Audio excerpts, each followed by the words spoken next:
ମୋତେ ଯୋଗ ଦେଇଛନ୍ତି ଆପଣମାନଙ୍କୁ ମଧ୍ୟ ବହୁତ ବହୁତ ଧନ୍ୟବାଦ। କାରଣ ଆପଣମାନେ ପ୍ରତିଦିନ ପ୍ରଭୁଙ୍କ ଉଦ୍ଦେଶ୍ୟରେ ସମୟ ଦେଉଛନ୍ତି। ସେଥିପାଇଁ ପ୍ରଭୁ ନିଶ୍ଚିତ ଭାବରେ ଆପଣମାନଙ୍କୁ ଆଶୀର୍ବାଦ କରୁଅଛନ୍ତି ଆଉ କରନ୍ତୁ ସବୁଦିନ ପାଇଁ ପ୍ରତ୍ୟେକଙ୍କୁ ପ୍ରତ୍ୟେକ ପରିବାରକୁ। ପ୍ରେଜ୍ ଦ ଲର୍ଡ, ହାଲେଲୁୟା। ଆମେମାନେ ଆଉ ପ୍ରଥମ କରନ୍ଥୀୟ 12 ପର୍ବ 14ରୁ 31 ପଦ ଯାଏ ଅଧ୍ୟୟନ କରିଅଛୁ। ଆଉ ଏଇ ଜାଗାରେ ଆମେ ଯେତେବେଳେ ଅଧ୍ୟୟନ କଲା ସମସ୍ତେ ଅଧ୍ୟୟନ କରିଛୁ ପୁଣି ଶୁଣିଛୁ ମଧ୍ୟ ଯେ ଶରୀର ବିଷୟରେ ଉଦାହରଣ ଦିଆଯାଇଛି। ଶରୀର ବିଷୟରେ ଆଉ ଶରୀରରେ ଅନେକ ଅଙ୍ଗ ପ୍ରତ୍ୟଙ୍ଗ ଥାଏ ଆଉ ସବୁ ମିଶିକରି ଗୋଟେ ଶରୀର ଗଠିତ ହୋଇଥାଏ। ଆମେ ସମସ୍ତେ ଜାଣିଛୁ ସାଧାରଣ ବିଷୟ ତାହା। ଆଉ ଏଇ ଜାଗାରେ ଶରୀରକୁ କାହିଁକି ଉଦାହରଣ ଦିଆଯାଇଛି ଆଉ କାହିଁକି ସମସ୍ତେ ସବୁ ବିଶ୍ୱାସୀମାନଙ୍କୁ ଗୋଟେ ଗୋଟେ ଅଙ୍ଗ ସହିତ ତୁଳନା କରାଯାଇଛି। କାହିଁକି? କାରଣ କ'ଣ? କାରଣ ହେଉଛି ଶରୀର ଆମେ ସାଧାରଣ ଭାବରେ ଦେଖୁ ଜଣଙ୍କର ଶରୀର ଯେତେବେଳେ ଗୋଡ଼ କି ହାତ ନଥାଏ ସେ ସମ୍ପୂର୍ଣ୍ଣ ଶରୀର ବୋଲି ଆମେ ତାକୁ ଦେଖିନଥାଉ। ଆଉ ଦେଖିଦେଲେ କ'ଣ ଆହାରେ ତାର ଗୋଡ଼ ନେନ ଫଟକିନା ଆମର ଚିନ୍ତାଧାରା ଆସିବ। ଆହାରେ ତାର ହାତ ନେନ, ଆହାରେ ତାର ଆଙ୍ଗୁଠି ନେନ, ଆମେ ଫଟକିନା କହିଛୁ କି ନାହିଁ? ଅର୍ଥାৎ ସମ୍ପୂର୍ଣ୍ଣ ଗୋଟେ ସେଠି ଶରୀର ନେଇ ସେ আর শরীরের কিছু ক্ষতি হয়েছে সম্পূর্ণ শরীর সেটা নেই সে বলি আমি জানি পারছু। ଆଉ ଗୋଟେ ବିଷୟ ଯେ ଶରୀରର ଗୋଟିଏ ଅଙ୍ଗ ଯେତେବେଳେ କାର୍ଯ୍ୟ କରେ ନାହିଁ, ଗୋଟିଏ ଅଙ୍ଗ ଯେତେବେଳେ କାର୍ଯ୍ୟ କରେ ନାହିଁ ଆଉ ପ୍ରାୟ ଯାହାକୁ ପାରାଲିସିସ୍ ହୁଏ ଆମେ ଦେଖିଛୁ ପାରାଲିସିସ୍ ବ୍ୟକ୍ତିମାନଙ୍କୁ ଯେ ହାତ ଗୋଟିଏ ଆଉ ଗୋଟିଏ ଗୋଡ଼ ବା ଗୋଟିଏ ହାତ ଖାଲି କାର୍ଯ୍ୟ କରିବ ନାହିଁ ଗଲେ ସର୍ବାଙ୍ଗ ଶରୀର ଅସୁସ୍ଥତା ଅନୁଭବ କରିବ। ହଁ କି ନାହିଁ? ସର୍ବାଙ୍ଗ ଶରୀର ଅସୁସ୍ଥତା ଅନୁଭବ କରିବ ଅର୍ଥାତ୍ ତାକୁ ଫ୍ରି ଲାଗିବନି। କେବଳ ଗୋଟିଏ ଅଙ୍ଗ କାମ କରୁନାହିଁ, ନିଷ୍କ୍ରିୟ ହୋଇଯାଇଛି କୌଣସି କାରଣବଶତଃ, କିନ୍ତୁ ସର୍ବାଙ୍ଗ ଶରୀର କଷ୍ଟ ଅନୁଭବ କରୁଛି ବା ପୂର୍ବ ପରି ତାକୁ ଫ୍ରି ଲାଗୁନାହିଁ।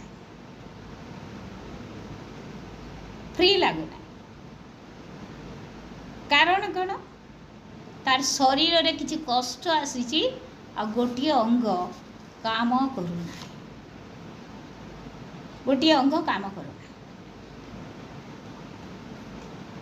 ଆଉ ଆମେ ଅନେକ ରୋଗୀମାନଙ୍କୁ ଦେଖିଥାଉ। ଯେତେବେଳେ ଜଣଙ୍କର ଅଙ୍ଗୁଳି କଟିଯାଏ ସେ ଅଙ୍ଗୁଳି କଟିଗଲେ ମଧ୍ୟ ସେ ନିଶ୍ଚିନ୍ତରେ ଥାଏ ନାହିଁ। ଯେକୌଣସି କାର୍ଯ୍ୟ କରୁଥାଉ ନା କାହିଁକି, ଯେତେ ଇମ୍ପୋର୍ଟାଣ୍ଟ କାମ ଥିଲେ ମଧ୍ୟ ଯେତେବେଳେ ଜଣଙ୍କର ଅଙ୍ଗୁଳି କଟିଯାଏ ସେ କ'ଣ କରେ? ପ୍ରଥମେ ତାର ଅଙ୍ଗୁଳିର ଯତ୍ନ ନିଏ। କେଉଁ ମାଧ୍ୟମରେ?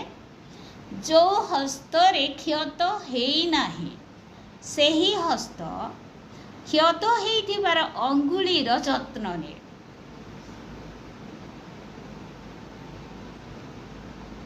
ମୁଁ ଅନୁଭବ କରିପାରୁଛି, ନିଶ୍ଚୟ ଆମେ ପ୍ରାଞ୍ଜଳ ଭାବରେ ବୁଝିପାରୁଛୁ।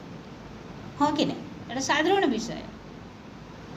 ଯଦି ମୋର ଅଙ୍ଗୁଳି କଟିଗଲା, ଏଇ ଅଙ୍ଗୁଳି ମୋର ଯତ୍ନ ନେଇପାରିବ ନାହିଁ, ମୋତେ ଗୋଟିଏ ଅଲଗା କାର୍ଯ୍ୟ ଛାଡ଼ି ଦେଇକରି ମୁଁ ସାଙ୍ଗେ ସାଙ୍ଗେ କ'ଣ କରିବି? ମୋର ଅଙ୍ଗୁଳିର ଯତ୍ନ ନେବି। କେଉଁ ମାଧ୍ୟମରେ ଯତ୍ନ ନେବି? ଆଉ ଗୋଟିଏ ଯେଉଁ ଅଙ୍ଗ ଅଛି ମୋର ଶରୀରରେ, ଯେଉଁ ଅଙ୍ଗ ଆକ୍ଟିଭ୍ ଅଛି, ଯେଉଁ ଅଙ୍ଗ ଆଉ ସେ ସୁସ୍ଥ ସବଳ ଅଛି, ସେ କ'ଣ କରିବ? ସେ ଦୁର୍ବଳ ଅଙ୍ଗକୁ ବା କଟି ଯାଇଥିବାର ଅଙ୍ଗୁଳିର ଯତ୍ନ ନେବ। ପ୍ରେଜ୍ ଦ ଲର୍ଡ, ହାଲେଲୁୟା। ଏବେ ଆମେ ବାକ୍ୟକୁ ଯିବା। ବାକ୍ୟରେ ଲେଖାଯାଇଛି जे गोटे शरीर विषय ए शरीर किए अटंती शरीर प्रभु जीशु ख्रीष्ट अटंती आम समस्ते जानिछु आ प्रभु जीशु ख्रीष्ट रूपक शरीर रे आमे जेते जण अछु बा पृथ्वी कौन कहबी आउ पृथ्वी रे जेते मंडली अछि बा जेते ख्रीष्ट विश्वासी विश्वासिनी माने अछंती समस्ते जीशुंकर शरीरर एक अंग प्रत्यंग अटंती जीशुंक शरीर प्रेज द लॉर्ड आउ जेते बेले आमे कौन करू प्रभुंक प्रति मन न देई आमे कौन करू आममानकर आमे अन्य मनस्क होई आममानकर शरीर को आघात करू को माध्यम रे आघात आसी थाए एबे म कहउतिले अंगुली कटि गला एटा गोटे शरीरर अंगर किछि क्षति हला एटा गोटे प्रकार आघात आमर शरीर गोटे हृदय अछि किए गोटे कथा कहले आमर हृदय को आघात लागे तापरे आमर चक्षुरे जोर रे माड़ ही गले आघात लगे शरीर जेकोसी अंग रे माड़ हेले आघात लगे क्षत हुए आ कष्ट दिए केवल सेही अंश जे कष्ट पाए ताहा नुह समस्त शरीर कष्ट पाए प्रेज द लॉर्ड पूर्वर मुझे प्रकार कहूली आ गोटे शरीर संपूर्ण शरीर को परमेश्वर कौन कले निर्माण कले अधा कहार गोड़ नहीं थाई करी निर्माण नहीं करी जेते बेले आदम हवा के बनाले संपूर्ण शरीर बनाले प्रेज द लॉर्ड हालेलुया संपूर्ण शरीर बनाले ठीक से ही परी आमे जेन विश्वासी विश्वासिनी माने मंडली रे अछु प्रभु को विश्वास करी ग्रहण करी अछु परित्राण पाई अछु आमानकर समागम बा मंडली को विश्वास परित्राण प्राप्त व्यक्ति मानकर समष्टि को मंडली बोली कहुए परित्राण प्राप्त व्यक्ति मानकर समष्टि को मंडली बोली कहुए आउ सेही मंडली कौन सी दुर्बल अंग ए वाक्य लिखा जाए कौन सी दुर्बल अंग जेते बेले दुर्बल हुए अधिक तार जत्न निया जाए जे प्रकार मैं उदाहरण दौली जे गोटे आमर अंगुली जदि मोर कटिगला यही अंगुलीर जत्न नहीं पारिब नाही किए नेब जो हस्त सुस्थ अच्छी से आसिकरी असुस्थ अंगुलीर बा असुस्थ शरीरर अंगर जत्न नेब ठीक से ही परी जेतेबेले जने आत्मिक भाव में किछि क्षत अवस्था दुर्बल अवस्था पतित अवस्था किछि जदि आत्मिकतार दुर्बल सी अनुभव कला आत्मिकतार किछि आघात प्राप्त हैला आ जेतेबेले आमे जानुअछु ताको कौन करिवार आवश्यक रहिछि भल अंग जाई तार जत्न नेबार आवश्यक रहिछि प्रेज द लॉर्ड हालेलुया दुर्बल अंग जाई दुर्बल अंगर जत्न नहीं पारिबो नाही काहेकि से तो निजे दुर्बल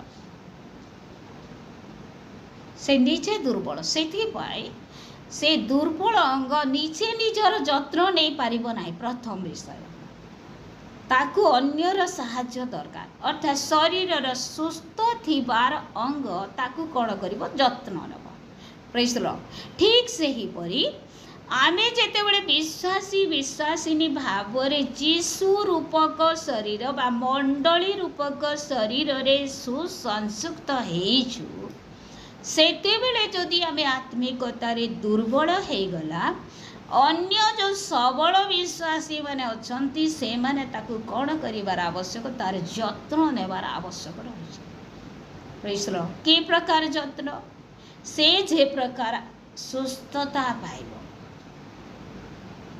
सुस्थता पाइब जेतेबेले आमे असुस्थ हो सुस्थता पाइबा निमंते चेष्टा करू समस्त को सुस्थ शरीर आवश्यक आउ असुस्थ व्यक्ति जे प्रकार सुस्थता पाइबारे मते इच्छा करे ठीक से ही परी आत्मिक क्षेत्र रे जेते बेले जड़े विश्वासी आउ असुस्थ बा दुर्बल हो जाउची ताकू बलवान शरीर बलवान अंग से कण कर तार जतन। हालेलुया। उद्देश्यटी कौन? उद्देश्यटी होची से शरीर की प्रकार सुस्थता पाए। Praise the Lord. शरीर की प्रकार सुस्थता रे रहइबो सेटा होची तार उद्देश्य। आमरे 27 पद रे देखू तुमे माने ख्रीष्टन का शरीर आउ एक एक जन एक एक अंग स्वरूप। पुणी ईश्वर मंडली रे प्रथमे प्रेरित, द्वितीय रे भाववादी, तृतीय रे शिक्षक एहीपरि विभिन्न व्यक्ति को नियुक्त करियसंती। परे शक्तिर कार्य, तत्परे आरोग्य करिवार शक्ति, परोपकारिता, परिचालनार क्षमता और विभिन्न परभाषा दान करी अछंती। Praise the Lord. एई जगह वाक्य रे लिखा जाए जे आमे माने होचु से ख्रीष्टंकर शरीर आउ आमे माने एक एक जन होचु एक एक अंग स्वरूप। पुणी आउ मंडली रे किए किए रुहंती, मंडली कहा कहा को नहीं गठित हुए, आ मंडली रे को माने एक भाव रे कार्य करंती। ए मंडली रो से व्यक्ति से मंडली रे प्रथम प्रेरित माने रुहंती, भाववादी माने रुहंती, शिक्षक माने रुहंती, आउ शक्तिर कार्यकारी लोक माने रुहंती, विभिन्न प्रकार आश्चर्य कार्य करिवार लोक माने, पुणी परोपकारिता करिवार लोक माने, आउ परिचालनार क्षमता पाइबार व्यक्ति माने, परिचालनार क्षमता लीडिंग करिवार व्यक्ति। एइटा मध्य परमेश्वरकर गोटे अनुग्रह दान अटे जे केते जन थांती से माने सुंदर भाव रे लीडिंग करती, अर्थात सही ज्ञान परमेश्वर दे थांती। तापरे विभिन्न परभाषा दान करी अछंती कोन पाए? शरीरर निष्ठा निमंते, शरीर जेपरि गौरवान्वित हुए, शरीर जेपरि महिमान्वित हुए, एथिपाई से मंडली रे समस्त को रखी अछंती। Praise the Lord. हालेलुया। जदि मंडली रे आउ ए समस्त उणा पड़ती, जदि मंडली रे आउ प्रभुंकर विषय प्रभुंकर शिक्षा प्रचार हेब नाई, शिक्षक रहिबे नाही, प्रेरित माने रहिबे नाही, ताहले से मंडली संपूर्ण एक शरीर भाव रे देखा जीव। Praise the Lord. हालेलुया। मो जे प्रकार पूर्वर कहूतिली जे मंडली जदि आउ थरे कहूची जेहेतु नेटवर्क प्रोब्लेम होची कटि जाउची। 27 पदरे प्रेरित पाउल लेखुअछंती तुमे माने ख्रीष्टंक शरीर आउ एक एक जन एक एक अंग स्वरूप अट। आउ 28 पदरे लिखा जाए जे ईश्वर मंडली रे प्रेरित मानकु, भाववादी मानकु, शिक्षक मानकु आउ शक्तिर कार्य, आरोग्य करिवार शक्ति, परोपकारिता, परिचालनार क्षमता, विभिन्न परभाषार दान करी अछंती। अर्थात एई मानकु मध्य नेई मंडली गठित होता। ए माने मध्य मंडली रो गोटे गोटे अंग। Praise the Lord. हालेलुया।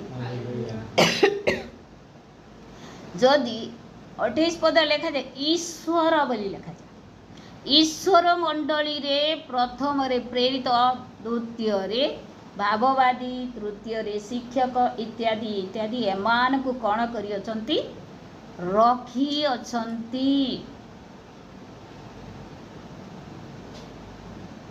से प्रेरण करी अछंती, परमेश्वर ही नियुक्ति देई अछंती। Praise the Lord. निजे निजे आमे नियुक्ति पाई ना, निजे निजे आमे भाववादी हेई ना, निजे निजे आमे शिक्षादान करि पारिबा ना। आमानकर बुद्धि प्रयोग करी आमे प्रभुंकर कार्य को केबे करि पारिबा ना। निहाती प्रभुंकर अनुग्रह दरकार, प्रभुंकर अभिषेक दरकार, पवित्र आत्मांकर सामर्थ्य दरकार, पवित्र आत्मांकर दान दरकार। निजे चिंता करी मो तो बहुत ज्ञानी, मो बहुत पाठ पढ़ी बोली आमे जदि चिंता करबा आ प्रभुंकर कार्य रे आगे जीवा तहिरे सफलता मिलिबो ना। कारण कोन, ताहा जगतर ज्ञान रे केबे स्थापित होई पारिबो नाही। जगतर ज्ञान रे केबे मंडली गठन करा जाई पारिबो नाही। Praise the Lord. हालेलुया। आउ प्रेरित माने कोन करिवे, प्रभु जीशुंक द्वारा बा ईश्वरंक द्वारा से माने प्रेरण करा जाइथिबार व्यक्ति माने जो माने शरीरर निष्ठा निमंते कार्य करिवे। शरीर, जो शरीर को परमेश्वर निर्माण कले से शरीर परमेश्वर गौरव उद्देश्य रे जे प्रकार व्यवहार हो, एथिपाई से शरीरर निष्ठा निमंते से माने कार्य करिवे। भाववादी माने मध्य तद्रूप, शिक्षक माने मध्य तद्रूप कार्य करिवे। आउ परोपकारितार कार्य मध्य मंडली रे रहइबो। परोपकारिता, परर उपकारिता, परर उपकार करिवार व्यक्ति माने मध्य मंडली रे रहिबे। Praise the Lord. हालेलुया। मोर प्रिय माने आमे वाक्य द्वारा निज निज को समीक्षा करिबा जे आमे को जगह रे अछु, आमे मंडली रो बा आमे प्रभु जीशुंक शरीर रो को अंग अटु, आमे साहाय्य करिवार अंग ना निष्क्रिय हो जाइथिबार अंग। आमे प्रभुंक ठारू पठा जाइथिबार से शक्तियुक्त अंग, जो अंग द्वारा आमे परमेश्वरंकर मंडली को बा तांकर शरीर को निष्ठा निमंते आउ तांकर शरीर को परमेश्वरंकर गौरव निमंते प्रस्तुत करिवार अंग। आमे को अंग अटू, आमे निजे निजे को समीक्षा करू। आज आमर अंग सुखी जाई नै तो आमे वाक्य रे निहाती समस्ते जानी असु ये जनकर हस्त सुखी जाइतिला। प्रभु जीशु कहले आमर आड़ को हस्त बढ़ा, आउ जेते बेले से हस्त बढ़ेला से सुस्थता पाइला, ताहा नुह से सुस्थता पाइला और हस्त बढ़ेला। Praise the Lord. हालेलुया। प्रभु जीशु कहले हस्त बढ़ाओ, कहिबा मात्र के से वाक्य को से ग्रहण कला और तापरे सुस्थता पाई के हस्त बढ़ेला। आ जदि हस्त बढ़ेला परे से सुस्थता पाई थांता कि प्रकार से हस्त बढ़ेला। सुस्थता जदि मिली ना, तार हस्त तो चलू नथिला, से कि प्रकार हस्त बढ़ेला। हस्त बढ़ेबा पूर्वरु से सुस्थता पाइला। Praise the Lord. हालेलुया।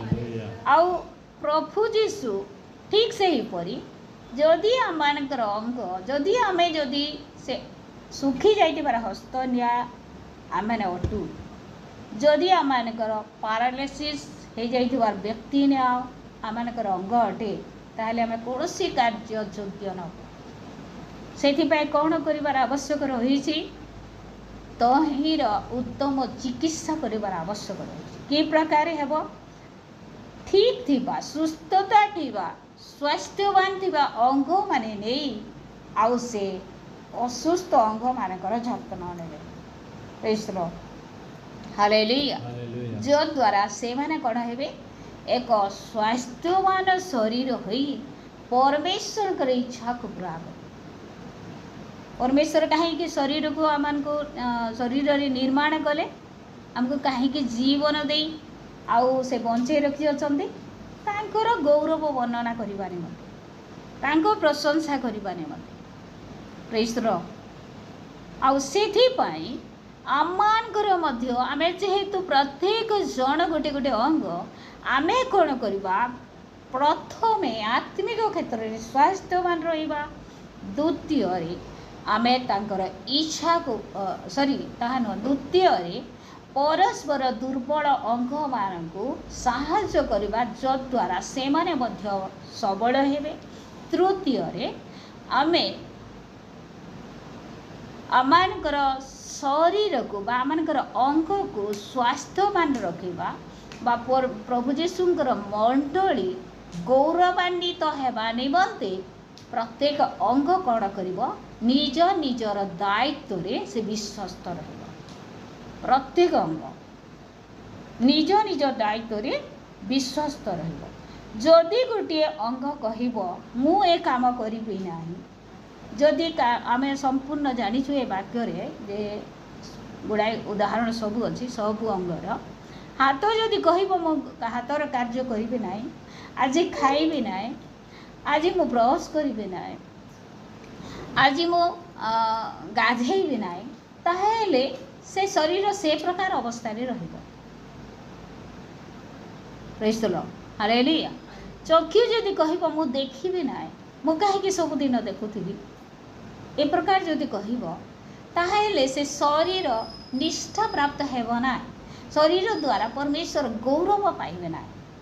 ଆଉ ସେଥିପାଇଁ ଆମେ ଯେଉଁ ଯେଉଁ ଅଙ୍ଗ ସ୍ୱରୂପେ ଆତ୍ମିକ କ୍ଷେତ୍ରରେ ମଣ୍ଡଳୀ ରୂପକ ଶରୀରରେ ସଂଯୁକ୍ତ ହେଇଛୁ, ଆମମାନଙ୍କୁ ଦେଇଥିବାର ଦାୟିତ୍ୱରେ ଆମେ ସର୍ବଦା ବିଶ୍ୱସ୍ତ ରହୁ, ଯଦ୍ୱାରା ସେ ଶରୀର ଆଉ ପ୍ରଭୁଙ୍କର ମହିମା ନିମନ୍ତେ ବ୍ୟବହାର ହେବ।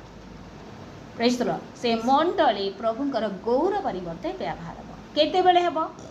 ନିଜ ନିଜ ଦାୟିତ୍ୱରେ ବିଶ୍ୱସ୍ତ ରହିବେ। ଏଇ ଜାଗାରେ କାନ ଯଦି ଠିକ୍ ବିଷୟ ଶୁଣିବ, ଆଖି ଯଦି ଦେଖିବ, ଆଉ ଚକ୍ଷୁ ଯଦି ଦେଖିବ, ଆଉ ପାଦ ଯଦି ଚାଲିବ, ତାହେଲେ ସେହି ଶରୀର ଏକ ସ୍ୱାସ୍ଥ୍ୟବାନ ଶରୀର ହେବ, ଏକ ସମ୍ପୂର୍ଣ୍ଣ ଶରୀର ହେବ। ଆଉ ସେ ଶରୀର ଦ୍ୱାରା ପରମେଶ୍ୱର ଗୌରବାନ୍ୱିତ ହେବେ। ପ୍ରେଜ୍ ଦ ଲର୍ଡ। ହାଲେଲୁୟା। ଏଇଟା ପରମେଶ୍ୱରଙ୍କ ଇଚ୍ଛା ଯେ ଆମମାନଙ୍କର ଜୀବନ ଦ୍ୱାରା, ଆମମାନଙ୍କର ଶରୀର ଦ୍ୱାରା ଆମେ ଜୀବିତ ଅବସ୍ଥାରେ ଥାଉ ଥାଉ ପରମେଶ୍ୱରଙ୍କ ନିମନ୍ତେ ତାଙ୍କର ଗୌରବର କାରଣ ହେବାର ଆବଶ୍ୟକ ରହିଛି। ଏଥି ନିମନ୍ତେ ସେ ଆମମାନଙ୍କୁ ସୃଷ୍ଟି କଲେ। ସେଥିପାଇଁ ଆଉ ଦୈନିକରେ ଲେଖାଯାଏ ବିଭିନ୍ନତା ମଧ୍ୟରେ ଏକତା, ଅର୍ଥାତ୍ ପ୍ରତ୍ୟେକ ଅଙ୍ଗ ବିଭିନ୍ନ ପ୍ରକାର ଅଙ୍ଗ ରହିଛି ଆମମାନଙ୍କର ଶରୀରରେ, କିନ୍ତୁ ଶରୀର ଏକ। ବିଭିନ୍ନ ଅଙ୍ଗ ଅଛି କିନ୍ତୁ ଶରୀର ଏକ। ଆଉ ସେ ଶରୀର ଦ୍ୱାରା ଆମେ ପରମେଶ୍ୱରଙ୍କର ଗୌରବ କାରଣ ହେବା, ପରମେଶ୍ୱରଙ୍କୁ ମହିମା କରିବା। କେତେବେଳେ କରିବା? ନିଜ ନିଜ ଦାୟିତ୍ୱରେ ଆମେ ବିଶ୍ୱସ୍ତ ରହିବା। ପାଳକ ନିଜ ଦାୟିତ୍ୱରେ ବିଶ୍ୱସ୍ତ ରହିବେ, ବିଶ୍ୱାସୀ ବିଶ୍ୱାସିନୀଗଣ ନିଜ ଦାୟିତ୍ୱରେ ବିଶ୍ୱସ୍ତ ରହିବେ। ଯୁବା ପୁଅ ଝିଅମାନେ, ଛୋଟ ଛୋଟ ପୁଅ ଝିଅମାନେ ଯେଉଁ ଯେଉଁ ଦାୟିତ୍ୱରେ ଅଛନ୍ତି ବିଶ୍ୱସ୍ତ ରହିବେ। ପ୍ରେଜ୍ ଦ ଲର୍ଡ। ହାଲେଲୁୟା। ତଦ୍ୱାରା ମଣ୍ଡଳୀ ନିଷ୍ଠା ପାଇବ ଆଉ ପରମେଶ୍ୱର ଗୌରବ ପାଇବେ। ପ୍ରେରିତମାନେ ପ୍ରେରିତମାନଙ୍କର କାର୍ଯ୍ୟ କରିବେ, ଭାବବାଦୀମାନେ ଭାବବାଦୀମାନଙ୍କର କାର୍ଯ୍ୟ କରିବେ, ଶିକ୍ଷକମାନେ ଶିକ୍ଷକମାନଙ୍କର ଶିକ୍ଷକତାର କାର୍ଯ୍ୟ କରିବେ, ଯେଉଁମାନେ ପରିଚାଳନା ଦାୟିତ୍ୱ ନିଅନ୍ତି ସେମାନେ ସୁନ୍ଦର ଭାବରେ ପରିଚାଳନା କରିବେ, ଆଉ ଯେଉଁମାନେ ପରର ଉପକାର ନିମନ୍ତେ ନିଯୁକ୍ତ ସେମାନେ ସେହି କାର୍ଯ୍ୟକୁ କରିବେ। ଆଉ ପ୍ରଭୁ ଯେଉଁ ସମସ୍ତ ଦାୟିତ୍ୱ ଆମମାନଙ୍କୁ ଦେଇଅଛନ୍ତି, ସେହି ଦାୟିତ୍ୱ ଜୀବନ ଶେଷ ପର୍ଯ୍ୟନ୍ତ ଆମେ କ'ଣ କରିବା? ବିଶ୍ୱସ୍ତ ଭାବରେ କରୁ, ଯଦ୍ୱାରା ମଣ୍ଡଳୀ ବା ଶରୀର ପ୍ରଭୁଙ୍କର ଗୌରବର କାରଣ ହେବ। ପ୍ରଭୁ ବାକ୍ୟ ଦ୍ୱାରା ଆମ ସମସ୍ତଙ୍କୁ ଅନୁଗ୍ରହ ପ୍ରଦାନ କରନ୍ତୁ, ବୁଝିବା ନିମନ୍ତେ ସାହାଯ୍ୟ କରନ୍ତୁ।